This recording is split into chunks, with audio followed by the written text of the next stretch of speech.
Hey everybody, it's Miss Nelson.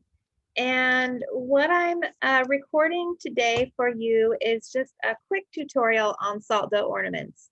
Usually at this time of year, all of my art students from kindergarten through 12th grade all come to my classroom during their classes, and we use clay and we cut out ornaments using cookie cutters in the clay, and then we use a straw or a pencil to poke a hole in the top so that we can put the ribbon there so it can hang on the tree.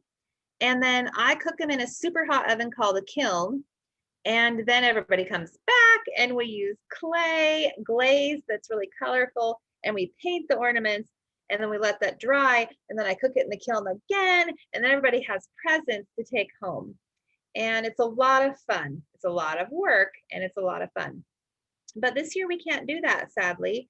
And I really miss all of you, and I wish that we could make ornaments together. I wish we could make art together. So even though there's plenty of videos online that show you how to make salt dough ornaments, and they do a much better job than I could with my slow Wi-Fi and my bad lighting and my non-professional setup, I still want to show you a few things, and it can be kind of like we're making them together. So the first thing that you need to do is make the salt dough. So let me show you the recipe, and I also have it posted on either Seesaw or Google Classroom, whatever it is that you use. I'm going to post this recipe. So it's 2 cups of flour. Let me zoom in a little bit here. So it's, whoops, that's too much. You can't see it. It's 2 cups of flour, 2 cups of salt. That's a lot of salt. So you got to make sure that you have the ingredients and that you have permission to use the ingredients before you start. And you'll need 2 tablespoons of vegetable oil and 3/4 cups of warm water. If you want to cut this recipe in half, you would just do 1 cup of flour, 1 cup of salt, 1 tablespoon of vegetable oil, and then get a little bit less than a half a cup of water, and you'll pour it in and mix the dough until it feels like Play-Doh. Okay, so the consistency you want is like Play-Doh. So it's not runny, it holds its shape, but it's easy to bend and shape. So let me show you that on the big screen here. So here's a ball of salt dough. I can squeeze it, it holds its shape. Okay, and if I hold it up, it'll take a really long time before it falls out of my hands. All right, so that's what you want. Now it has a lot of salt in it, so it's kind of sparkly, and it is technically edible, but don't eat it. It's pretty gross, but it's not toxic. So you can use your kitchen tools to make this, and that's just fine. So you might have to add a little bit of flour to yours, or just a tiny bit more water until it's about right. Now, for those of you who are in 8th grade and below, I want you to work with an adult on this and get their permission and have them either help you or have them in the room, okay? If you're in high school, I still want you to get permission from your folks, whoever you're staying with or living with. Especially you guys, using a cup of salt is a lot of salt, and it's like a big part of one of these big things of salt. So you want to get permission before you use all that salt, right? By the way, if anybody in your family has celiacs or is gluten intolerant, you can use gluten-free flour. I would recommend adding just a tiny bit of xanthan gum when you do that. So the first thing I did was I rolled out a piece of, got some different stuff going on here. I rolled out a piece of dough. I like to make a little ball of it, kind of a bigger ball for this. And then I just used a rolling pin, and I put flour on top of it to keep it from being too sticky. It gets sticky, so you just put some flour on it, and that keeps it from sticking too much. And you can roll it out with a rolling pin until it's nice and flat, but you can also use a cup or a can sideways to roll it out. And you want it to be about the same thickness. And right now I don't have space for my rolling pin, so I'm just flattening this out so you can see. You want it to be like that, no thinner than that and not much thicker. So if it were thicker than like a grown-up thumb, it would crack and it'd take way too long to dry. Okay, so once you have it rolled out, you would just, of course this doesn't fit, but you would take a cookie cutter, cut your shape out, peel away the outside, and then whoops, you would just take a straw or a pencil that you don't mind getting dirty, and don't go right next to the top of your shape. You want to go in about a finger, okay? And then you poke a hole and you just kind of widen it so that ribbon will fit through it. Now, you might have to use a spatula or just take the whole piece of parchment paper if you've got that, and then transfer it to a cookie sheet.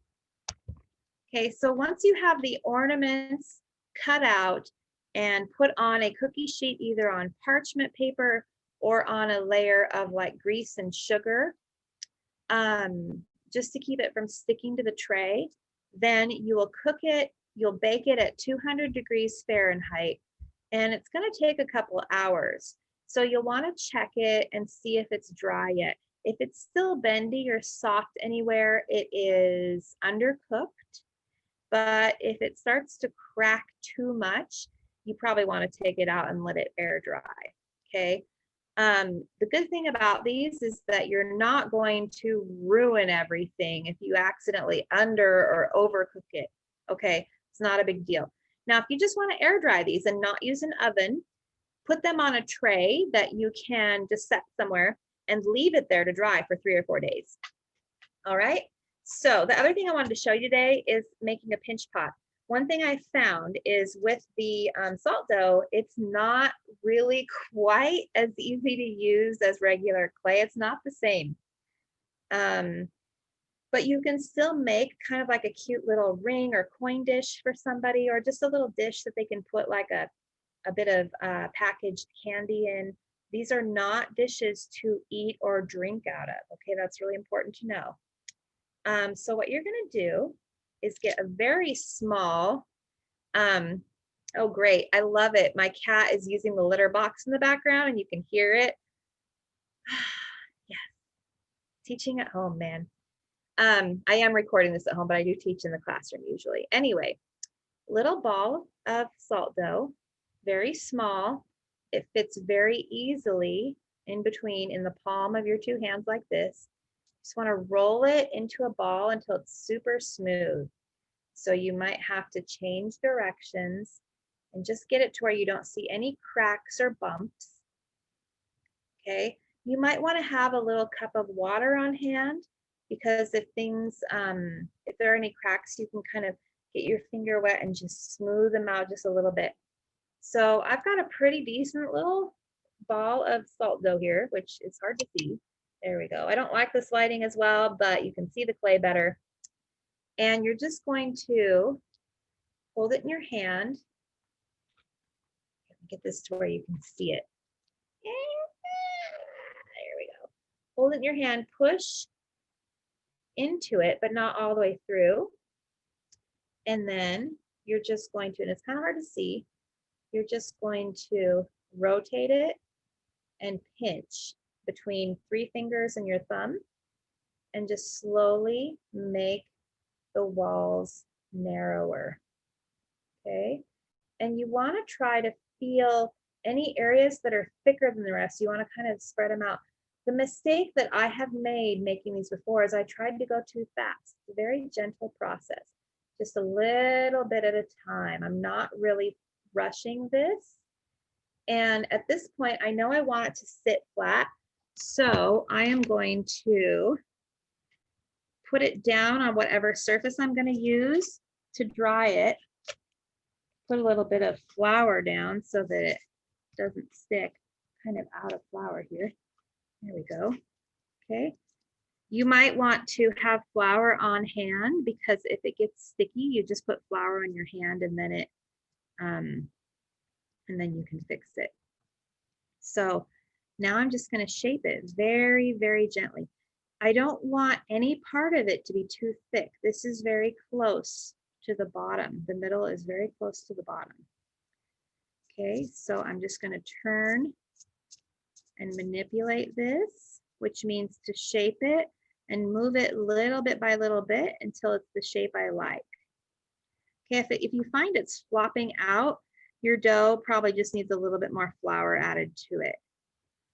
Okay, so now I've got a pinch pot that I can then either bake or dry. Bake it on very low, low and slow. Okay, like they say on the Great British Baking Show. So I don't know if you can see it better now, but there it is. Got a lovely little pinch pot that I am going to be proud to dry out and paint and decorate. And next week, I'm going to come back and make another video where I take these pinch pots and ornaments that I've made and I show you the different ways you can paint them. Again, you don't want to use watercolor. You want to use something thicker like acrylic or tempera, and you can even use nail polish. Don't use somebody's nail polish without their permission, right? All of this has to be above board, but I think these will make really cool gifts for somebody, and I hope you enjoy making them.